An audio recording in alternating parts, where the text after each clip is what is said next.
ሰላም ጤና ይስጥልን የተከበራችሁ ተመልካቾቻችን፣ ይህ የዘጋቢ ሚዲያ ዕለታዊ የተሰኘው በሀገራዊና ዓለም አቀፋዊ ጉዳዮች ላይ ሚዛናዊና እውነተኛ መረጃዎችን ወደ እናንተ የምናደርስበት የዜና ዝግጅታችን ነው።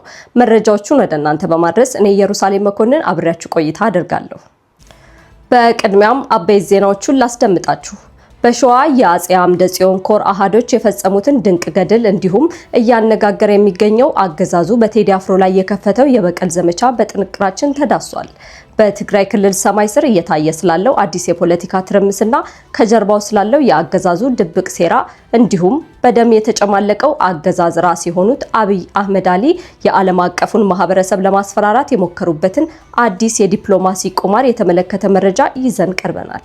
ከውጭ ደግሞ የግብጽና ኤርትራ ጥብቅ ምክክርና ለ47 ቀናት ዓለምን ያናወጠው ጦርነት ወደ ማብቂያው መቃረቡን የሚጠቁም መረጃም አካተናል። ሼር እና ሰብስክራይብ እያደረጋችሁ አብራችሁ እንድትቆዩ በአክብሮት ጋብዛችኋለሁ።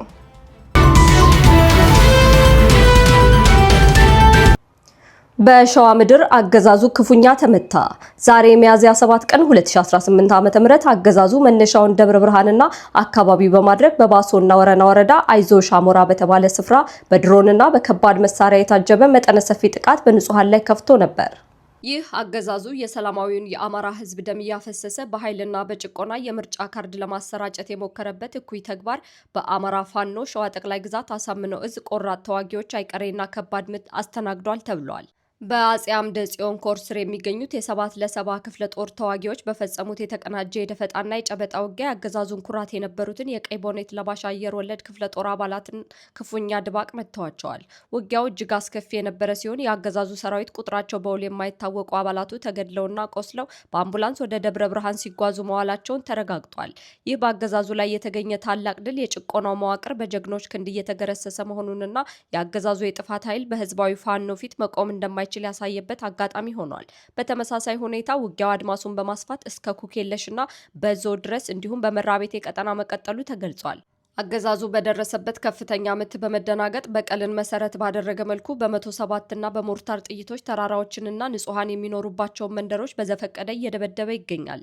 ይህ የአገዛዙ የተስፋ መቁረጥ እርምጃ የህዝቡን የነጻነት ጉዞ ሊያቆመው እንደማይችልና የአጼ ዘርዓ ያዕቆብ አንደኛ ኮር ነጎድጓድና ናዶ ክፍለ ጦሮች በጽናት እየመከቱት መሆኑንም ተመላክቷል። በአጠቃላይ በሸዋ ምድር እየተካሄደ ያለው ተጋድሎ አገዛዙ ስልጣኑን ለማስጠበቅ የሚጠቀምበትን የኃይል አማራጭ ሙሉ በሙሉ የሚያከሽፍና የህዝብ ሉዓላዊነት የሚያረጋግጥ መሆኑን በዘገባው ተመልክተናል። ቦርከና በተሰኘ የበይነ መረብ መጽሔት ቴዲ አፍሮ እስከ ሀገር አፈና በሚል ርዕስ የወጣው ትንተና እንደሚያጋልጠው አገዛዙ የህዝብን የልብ ትርታ የሚያንጸባርቁ እንደ ቴዲ አፍሮ ያሉ የጥበብ ሰዎችን ድምጽ በማፈን የጀመረው ጉዞ መላውን ሀገር ወደ ፍጹም ጨለማ የመክተት ስትራቴጂ አካል ነው ተባለ። አገዛዙ የኪነ ጥበብ ሰዎችን መድረክ በመከልከልና የፈጠራ ነጻነታቸውን በማገት የሚፈጽመው ይህ ድርጊት የዜጎችን ስሜትና ብሶት የሚገልጹ ልሳኖችን በሙሉ ለማጥፋት የተነደፈ የጭቆና መዋቅር መሆኑን በግልጽ ያሳያል። ይህ ስልታዊ አፈና የታለመው ህዝቡ መሪ አልባ እንዲሆንና የነጻነት ጥያቄውን የሚያቀጣጥሉ ድምጾችን ለማጥፋት ነው። አገዛዙ ለተጨማሪ ዓመታት በስልጣን ላይ ለመቆየት የሚያደርገው ጥረት ለኢትዮጵያ ህልውና እጅግ አደገኛ መሆኑም ተመላክቷል። ጽሑፉ እንደሚያስረዳው አገዛዙ የስልጣን ኮርቻ ላይ በቆየ ቁጥር የዲሞክራሲ ጭላንጭሎች ሙሉ በሙሉ እየጠፉና የብረት አገዛዝ እየሰፈነ ይሄዳል። አገዛዙ ስልጣኑን ለማስጠበቅ ሲል ማንኛውንም አይነት ተቃውሞና የተለየ አመለካከት በኃይል ለማዳፈን ወደ ኋላ የማይሉ እርምጃዎችን እየወሰደ ይገኛል። ዛሬ በታዋቂ ድምፃውያን ላይ የሚፈጸመው የመድረክ እገዳና አፈና ነገ በእያንዳንዱ ዜጋ ደጃፍ የሚደርስና ማንም ሰው በሀገሩ ጉዳይ ላይ የመናገር መብት እንዳይኖረው ለማድረግ የታቀደ አምባገነናዊ ጉዞ ነው። የቴዲ አፍሮን ድምጽ ለማፈን የተሄደበት ርቀት አገዛዙ ለህዝብ ድምጽና ለሰብአዊ መብቶች ቅንጣት ታህል ግድ እንደሌለው ማሳያ ነው። ለተጨማሪ ዓመታት በስልጣን ላይ የሚቆይ ከሆነም በሀገሪቱ ላይ የተዘረጋው የጭቆና ቀንበር ይበልጥ እየጠነከረና የዜጎች ነጻነትም ታሪክ ሆኖ እንደሚቀር ቦርከና በጥልቀት ይተነበያል። ይህ የጭቆና መዋቅር ሳይፈርስና የህዝብ ሉዓላዊነት ሳይከበር የሚቀጥል ማንኛውንም የአገዛዝ ዘመን ለኢትዮጵያ የፍትህና የነጻነት ተስፋዎች መቃብር መሆኑን በማሳሰብ ትንተናውን ያጠቃልላል። ይህ በእንዲህ እንዳለ በነገው ዕለት ኢትዮሪካ የተሰኘ አዲስ አልበሙን የሚለቀው ድምፃዊ ቴዲ አፍሮ ብልጽግና ከዚህ ቀደም ያቀረበለትን ጥያቄ እምቢ ማለቱ በስፋት እየተሰማ ይገኛል። የቀድሞ የመንግስት ሹመኛና የፍልስፍና ምሁሩ ዶክተር ዮናስ ዘውዴ የቴዲ አፍሮ ጋዜጣዊ መግለጫ መታገዱን ተከትሎ ባጋሩት አነጋጋሪ መረጃ በትግራይ ጦርነት ወቅት አገዛዙ ለቴዲ አፍሮ ለህልውና ዘመቻው እንዲቀሰቅስ ደጋግሞ ጥያቄ ቢያቀርብለትም ድምፃዊው ግን ለህሊናው በማደር ወይ ፍንክች ማለቱን አጋልጠዋል። ዶክተሩ በዚሁ ባጋሩት ጽሑፋቸው ላይ ቴዲን በአካል አውቀዋለሁ፣ ለዘመቻው እንዲቀሰቅስ ብዙ ተለምኖና ተጎትጉቶ ነበር፣ እሱ ግን አልተቀበለም ሲሉ ገልጸዋል። ይህ በእንቢተኝነትና በጽናት የቆመ ድምፅ ዛሬ በአገዛዙ በኩል ለሚደረግበት መድረክ የመከልከልና የማሳደድ እርምጃ ዋነኛው ምክንያት ሳይሆን እንዳልቀረም ይገመታል። አሳ ጎርጓሪ እንዳይሆን ነገሩ የሚለው የዶክተር ዮናስ ማስጠንቀቂያ አገዛዙ የጥበብ ሰዎችን እንደ ፖለቲካ መጠቀሚያ ለማድረግ የሚሄድበትን ርቀትና ሳይሳካለት ሲቀር የሚወስደውን የበቀል እርምጃ በሚገባ የሚያሳይ ነው። በትግራይ ጊዜያዊ አስተዳደርና በህወሓት ሊቀመንበር ዶክተር ደብረጽዮን ገብረ ሚካኤል በሚመራው ቡድን መካከል የተፈጠረው ፍጥጫ ክልሉን ዳግም ወደማይታወቅ ትርምስ ውስጥ እየከተተው ይገኛል። ይህ በትግራይ ህዝብ የሚነገድበት የስልጣን ሽኩቻ የአገዛዙ መዋቅር ክልሉን ለማዳከም የሚያደርገውን ስልታዊ ጥረት በግልጽ የሚያሳይ ነው። ጀነራል ታደሰ ወረደ ከጠቅላይ ሚኒስትር አብይ አህመድ ስልጣን እንዳይረከቡ በህወሓት በኩል ከፍተኛ ጫና ይደረግባቸው እንደነበር በግልጽ ተናግረዋል።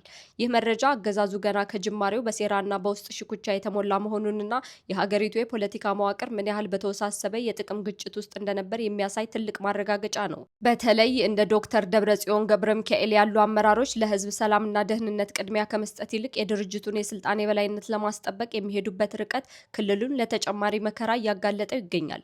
የአገዛዙ ተላላኪ መሆንና የውስጥ ሽኩቻን በማፋፋም የሚታወቁት እነዚህ አመራሮች በትግራይ ውስጥ የሚታየውን የአስተዳደር መላላትና የጸጥታ ስጋት ለገዛ ጥቅማቸው እያዋሉት ይገኛሉ።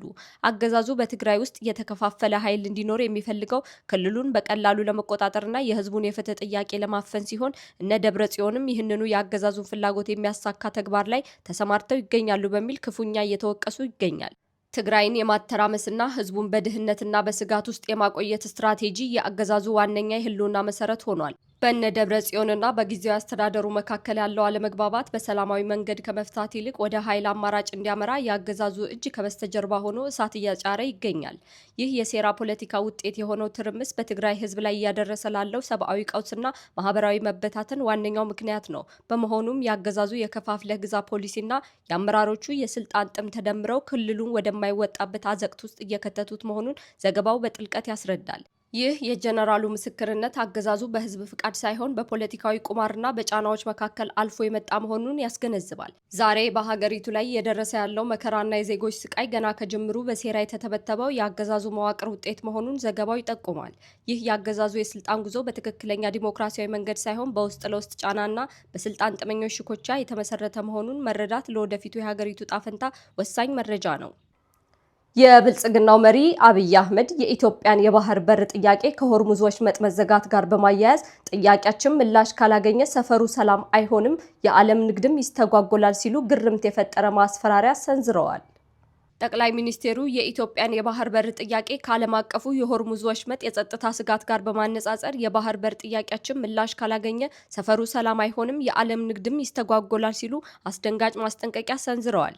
ይህ የአገዛዙ ንግግር በሀገር ውስጥ በገባበት ማለቂያ የሌለው ቀውስና ህዝባዊ ተቃውሞ ምክንያት የጠፋበትን ትኩረት ወደ ውጭ ለማዞርና እኔ ከሌለው ቀጠናው ይፈርሳል በሚል የጥፋት መልእክት ለዓለም ለማስተላለፍ የተነደፈ አደገኛ የፖለቲካ ቁማር መሆኑን ያጋልጣል። የአገዛዙ መሪ የ120 ሚሊዮን የህዝብን የባህር በር ፍላጎት እንደ ፖለቲካዊ መደራደሪያና ማስፈራሪያ መጠቀማቸው በዲፕሎማሲው ዓለም ትልቅ ውድቀት ተደርጎ ተወስዷል። ሰፈሩ ሰላም አያገኝም የሚለው ንግግራቸው ከጎረቤት ሀገራት ጋር በሰላም በጋራ በብልጽግና ከመስራት ይልቅ በቀጠናው ላይ የጦርነት ነጋሪት ለመጎሰም ቀይ ባህርን የትርምስ ቀጠና ለማድረግ ያላቸውን ድብቅ ፍላጎት ያሳያል። አገዛዙ የዓለምን የነዳጅና የንግድ ፍሰት አስተጓጉላለሁ የሚል ይዘት ያለው ማስፈራሪያ መሰንዘሩ ስልጣኑን ለማቆየት ሲል መላውን ቀጠና ወደ እሳት ውስጥ ለመክተት ወደ ኋላ የማይል አምባገነናዊ ባህሪ እንዳለው በግልጽ ይመሰክራል። ይህ ትናንት ምሽት ላይ ከተሰራጨው ቃለ መጠይቅ የተገኘው መረጃ እንደሚያመላክተው አገዛዙ በዲፕሎማሲያዊ መንገድ መፍትሄ ከማፈላለግ ይልቅ ካላገኘው አፈርሳለሁ የሚል የተስፋ መቁረጥ መንገድ መርጧል። ይህ አይነቱ ሰላም ነሺ ንግግር ኢትዮጵያን በዓለም አቀፍ መድረክ ይበልጥ የሚያገላትና ከጎረቤቶቿ ጋር ያላትን ግንኙነት ወደ ከፋ ግጭት የሚመራ ነው። የባህር በር ጥያቄን ከሆርሙዝ ወሽመጥ ደህንነት ጋር በማቆራኘት ዓለምን ለማስጨነቅ መሞከር የአገዛዙ መሪዎች የፖለቲካ ብስለት ማጣትና የስልጣን ጠመኝነትን ቁልጭ አድርጎ የሚያሳይ ነው። ይህ የአገዛዙ መሪ ንግግር በዲፕሎማሲያዊ ስሌት ሲመዘን በሀገር ውስጥ የገጠመው ህዝባዊ እምቢተኝነትና የኢኮኖሚ ውድቀት ለመሸፈን የተወረወረ የውሃ ላይ ኩበት መሆኑ ግልጽ ነው። አብይ የሆርሙዝ ወሽመጥን ደህንነት ከኢትዮጵያ የባህር በር ፍላጎት ጋር በማያያዝ የዓለምን ንግድ አስተጓጉላለሁ ብለው መዛታቸው አገዛዙ በዓለም አቀፍ መድረክ ያለውን ተቀባይነት ከማሳጣቱም በላይ ሀገሪቱን አደገኛ የጂኦ ፖለቲካዊ ቁማር መጫወቻ እያደረጋት መሆኑን ማሳያ ነው። እኔ ከሌለው ሰላም አይኖርም የሚል አምባገነናዊ ድምጽ ያገዛዙ የስልጣን እድሜ ማብቂያው ሲቃረብ የሚጠቀምበት የመጨረሻው የተስፋ መቁረጥ መገለጫ እንደሆነ የፖለቲካ ተንታኞች እየገለጹም ይገኛሉ። በተያያዘ ዜና ግብጽና ኤርትራ በካይሮ ባደረጉት ከፍተኛ የባለስልጣናት ስብሰባ ስልታዊ አጋርነታቸውን አውጀዋል። የግብጽ የውጭ ጉዳይ ሚኒስቴር ባድር አብድል አቲ ግብጽ ለኤርትራ ሉዓላዊነትና የግዛት አንድነት ያላትን ሙሉና የማይናወጥ ድጋፍ በይፋ ገልጸዋል።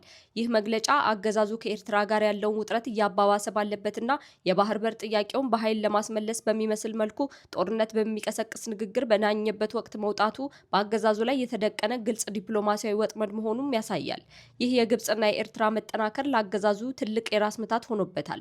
በአቶ ሀጎስ ገብረ ሕይወት የሚመራው ከፍተኛ የኤርትራ ልዑክ በካይሮ ያደረገው ጉብኝት አገዛዙን ከሰሜንና ከምስራቅ አቅጣጫ ለመቆለፍ የታለመ የዲፕሎማሲያዊ ከበባ አካል ነው። ግብጽ የኤርትራን የግዛት ደህንነት እጠብቃለሁ ማለቷ አገዛዙ ለባህር በር ሲል ሊወስድ የሚችለውን ማንኛውም ወታደራዊ እርምጃ በጋራ ለመመከት የተገባው ይመስላል። ከቀናት በፊት የቻይና ልዩ መልእክተኛ በአስመራ ተገኝተው ከፕሬዝዳንት ኢሳያስ ጋር መወያየታቸው ሲታወስ አገዛዙ በዓለም አቀፍ ደረጃ ያለውን ወዳጅ እያጣና ኤርትራ ደግሞ በሀያላን ሀገራትና በግብጽ ድጋፍ እየተከበበች መሆኑን ያረጋግጣል። ይህ የአገዛዙ የጎረቤት ሀገራትን የማናደድና የዛቻ ፖለቲካ ኢትዮጵያን በጠላቶች እንድትከበብ እያደረጋት መሆኑን ያጋልጣል።